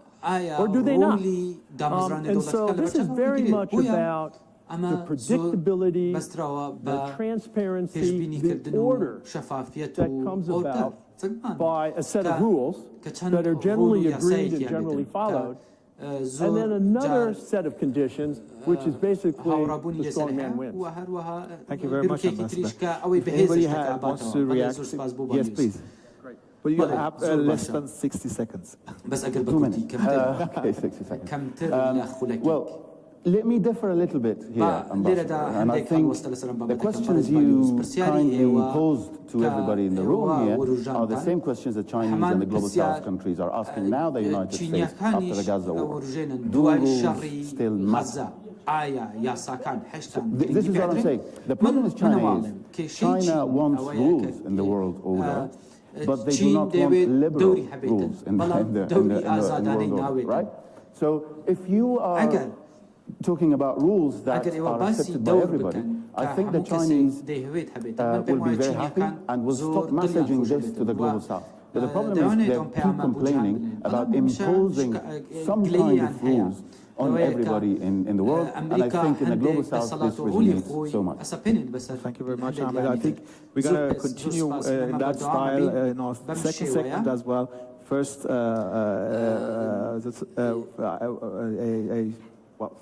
a question-based round, and then we're going to try to find opposing positions, hopefully. To kick off this time, I would like to ask you, Ahmed, to give us your views on China. We will now focus on country-specific analysis. And for you, the question is, will China displace the West in the Middle East? Maybe a little bit more comprehensive question. In what ways do China's economic, diplomatic, and security initiatives in the Middle East resonate on a global scale? Well, they resonate so much.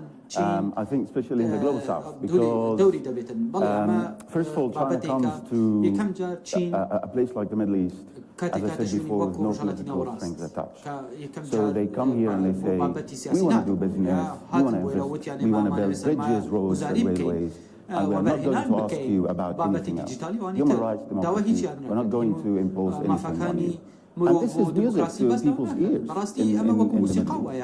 Secondly, we are not going to play a very significant security role. We're not going to deploy the BLA here or Navy ships.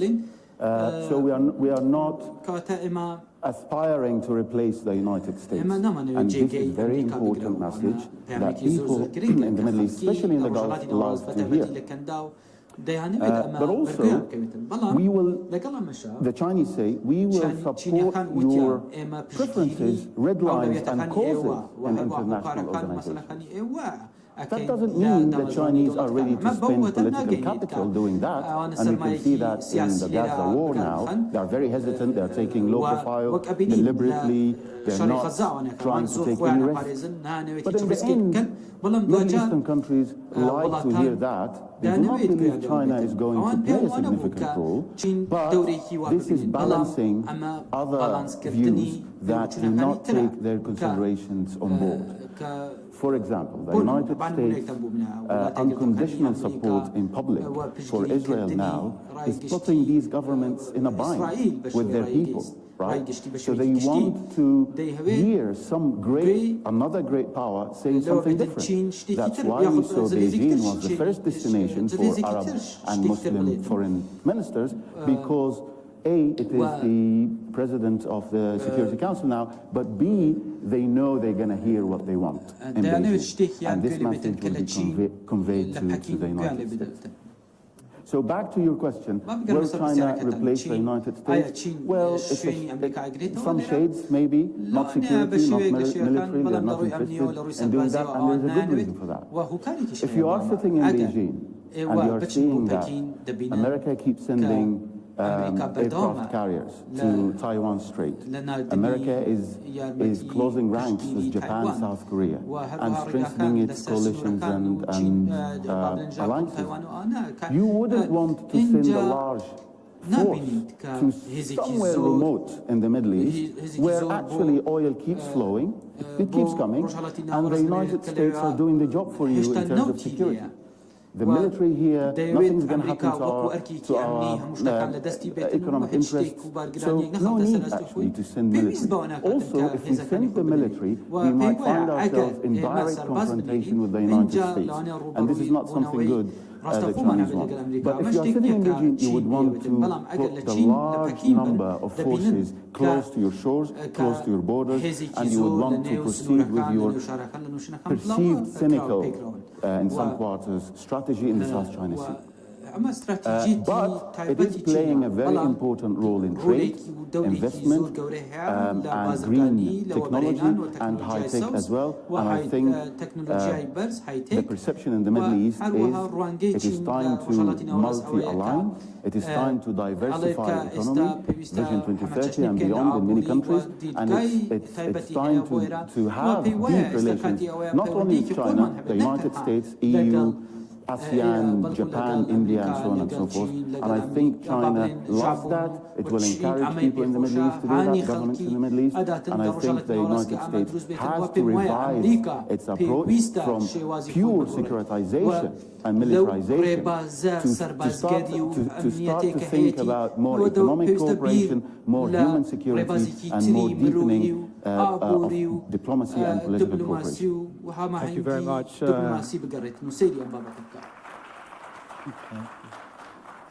Ambassador Lutz, I would like to encourage a direct response to Ahmed, but let me pose a question as well. How is the U.S. model, you talk about, replace the terms and absolutely correct, the rules-based model of promoting democracy and peace building in the Middle East, how is it doing, and how is it doing in comparison to China's somewhat expanding role towards a new regional order? Well, I'd like to offer a dose of humility here as an American.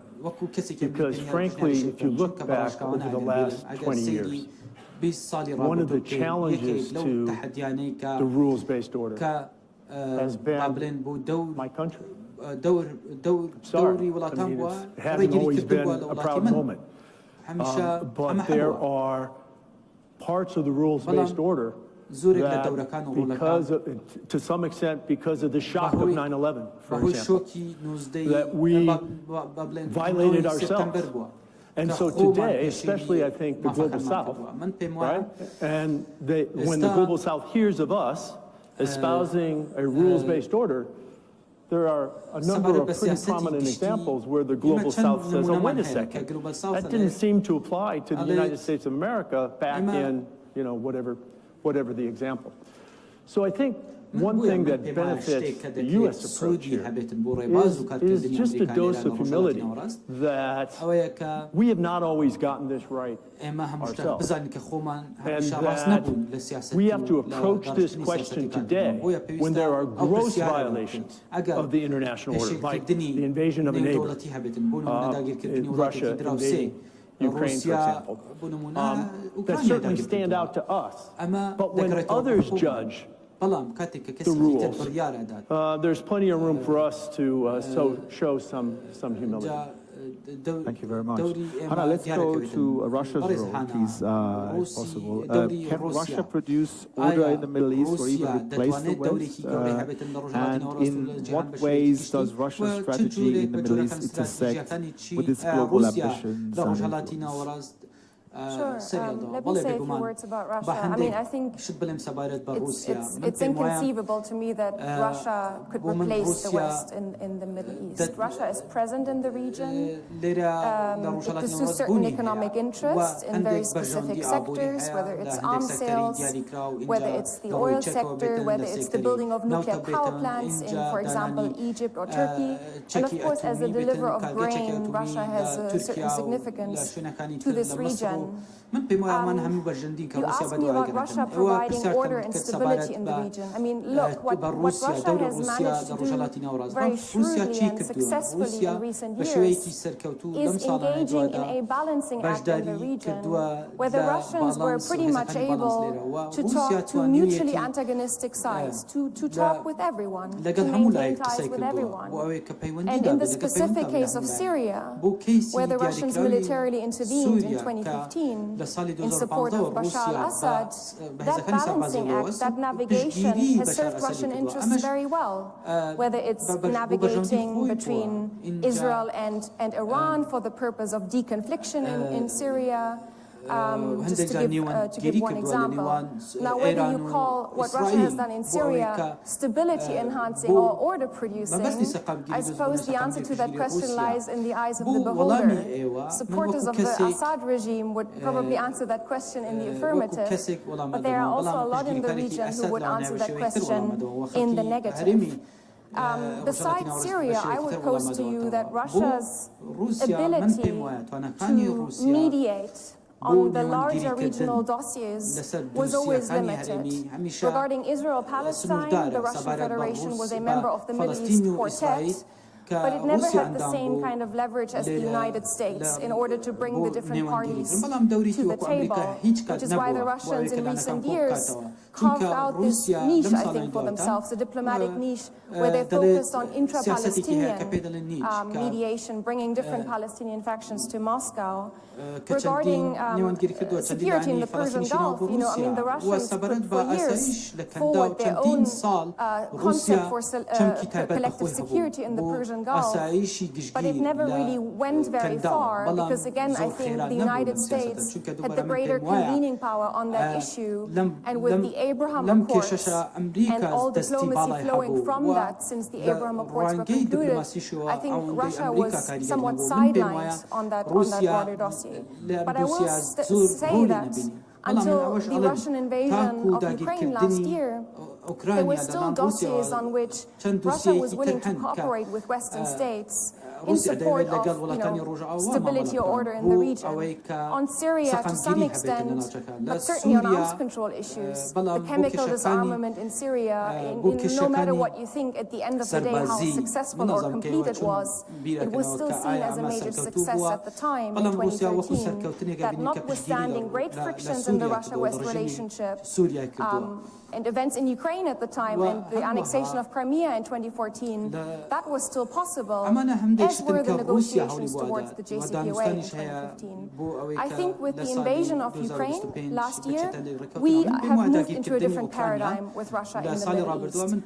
I personally, as an analyst of Russia and also Russia's engagement with the region, I don't see Russia any longer really willing to compartmentalize what is happening in the Middle East from its broader confrontation with the West and the war in Ukraine, which I think is the utmost foreign policy priority for the Russian Federation today. So this great power confrontation now over Ukraine is making cooperation in the Middle East much more difficult. And I'll just give you two examples of where we see this manifesting itself. One is Russia's unwillingness to support the extension of cross-border aid into northwest Syria on the UN Security Council this past summer. And I think the other is the Iran nuclear deal and the JCPOA. Russia, again for reasons related to the war in Ukraine, having moved closer to Iran, I think is becoming more a defender of Iran and a less constructive party in sort of collective efforts to deal with the Iranian nuclear problem. And of course now with the events of October 7th and the war in Gaza, Russia has staked out a very pro-Palestinian position on this conflict to the extent that I think it has antagonized many in Israel. Russia previously was seen as sort of, even-handed on this conflict. Good ties with Israel under the presidency of Vladimir Putin. Now there is, I think, a perception that Russia is moving or drifting further into a pro-Iranian camp in the region. And so that also begs the question, whatever diplomacy comes after the war in Gaza, will Russia be able to sort of have a seat at the table and be perceived as a mediator? I think that is a question that remains to be answered. Let us turn to the Europeans. Jean-Luc, of course, closely related to Russia's recent actions.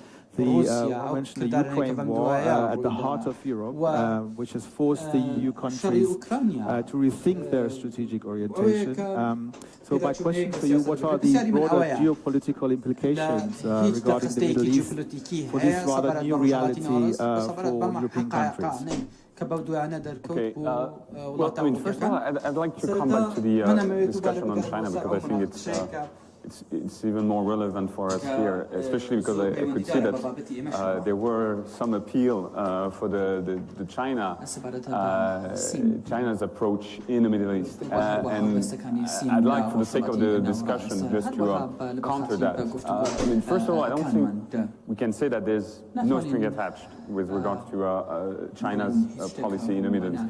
There's never no string attached, whether we're talking about the US or China. If you look at China's practice of bullying countries such as Canada, Lithuania, countries in Asia that have close ties, trade ties with China, this should raise some elements of caution when we talk about China's benign approach to the Middle East. The second aspect, I don't think the China's policies in the region is completely separated from security aspects. You do have a steady increase of China's military cooperation in the region, with prospects for naval facilities, naval footprints, especially in the Gulf. So this is not just business-oriented approach. The third aspect, which I think is the most important for us here, is that I keep hearing either here in Europe or in the Gulf or in the Middle East, decided that this is about diversification. We want to have more and more partners, and this is good for us. The problem with that logic is that it's also diversification of vulnerabilities. Diversification works if you have your own strategic autonomy, if you have your own strength in terms of local economy, local security apparatus, whatever you want to call it. But diversification with great powers, my fear is that in the Middle East, this actually adds vulnerabilities, that countries that suddenly will let Chinese companies invest into their port infrastructures, in their connectivity networks. Will this create new vulnerabilities? And they may have complained about the US, but get ready to complain about China when there's issue with regards to China's policy on other topics.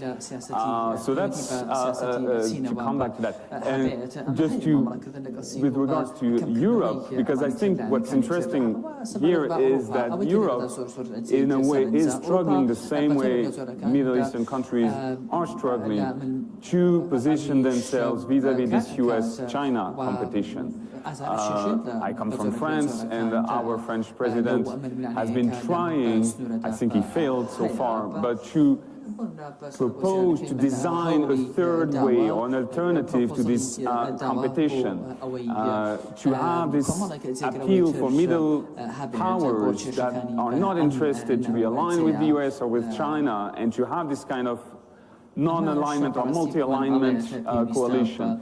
I think so far it's not possible. We don't see that room for these countries that do not want to side with one or the others. But this is, I think, going to be the biggest question for the Middle Eastern countries, the same way it is right now for European countries. And final point on this, because I heard that several times, the question as, does China replace the US? And I think this is not what's happening. What's happening is even worse, is that the US may be less influential, but China doesn't get stronger in terms of diplomacy, in terms of military presence. So what we see, for instance, with regards to Israel-Hamas war, is that de facto, by default, the US is the only consequential actor. There's no other serious, credible alternative. Well, thank you very much, Jean-Luc.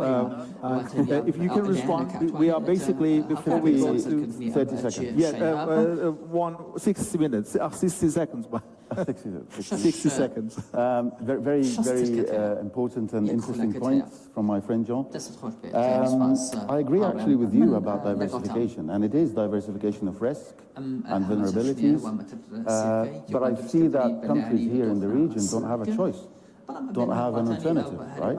They do not want to be stuck in this binary between China and the US and be the battlefield for great power competition. They don't want to be there, right? So they have to diversify, they have to hedge their bets, and they have to maximize their own benefits and say to these great folks, hold on a second, I don't want to play this game.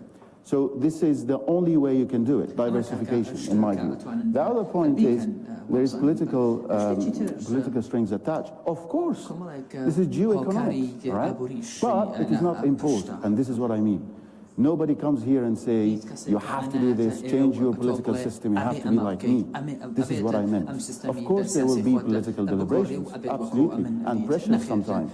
Countries in the Middle East understand, for example, red lines, Taiwan, Xinjiang, and some other, and of course sovereignty and territorial integrity, and they do not want to cross this line. But it is not, they are not being told or coerced to follow this line. That's my point. And the last one, very briefly, military presence. Yes, there is military cooperation, military security cooperation, but I call it threshold security cooperation, which is the acceptable realm of security cooperation that does not alienate very much the United States, does not jeopardize these countries' interests with the United States, and keeps the distance with China when it comes to military and security cooperation. But overall, I agree with your assessment on a couple of points, which is a great thing. Thank you very much. We are reaching our third segment of the discussion, and we want to focus on policy recommendations and actionable steps. Let me just start with you, Ambassador. What specific policy changes or initiatives would you recommend to the policymakers in the room and those who are watching remotely? Well, I think Boris Johnson had it right yesterday, that folks like us are in no position to make policy recommendations to the KRG or to Iraq or to others. I think there are a couple big implications of this competition, though, for global order. The first implication for the United States, I think, is that we have homework to do. There are things we have to do to set ourselves as an example of the sort of rules-based order that we espouse to others. So here I'm talking about the health of our democracy. I'm talking about abiding by our Constitution, by our laws, and so forth. So we have, first of all, homework to do. The second implication, I think, for the United States is that in this competitive global environment, we should play to our strength. And our greatest geostrategic strength, aside from our geography, our population, our relative isolation from many of these problems, our greatest strength is the network of alliances we have around the world. I mean, if you look at the 31 members of the NATO alliance, and then the other handful of treaty allies we have in the Far East, of the two major competitors to the world order, have nothing to compare. I mean, who stands alongside Vladimir Putin compared to NATO allies standing alongside Joe Biden? Who stands along President Xi, for that matter, right? So we should, this is an unfair advantage in our favor. So we should do everything possible to burnish, to polish these treaty alliances, and beyond formal alliances, our relationships with places like Kurdistan. I mean, the Prime Minister made a very strong case that he would welcome further U.S. engagement here in Kurdistan. We should take advantage of that role. And so we have work to do both at home and among our friends abroad. And if we do that, we have an outsized advantage.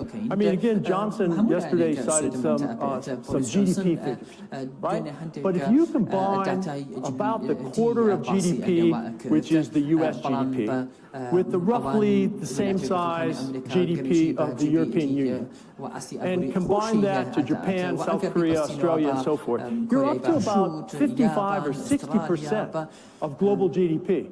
So in this competition with China, we should take advantage of the fact that we have an outsized geographic alliance and economic advantage as long as we start at home.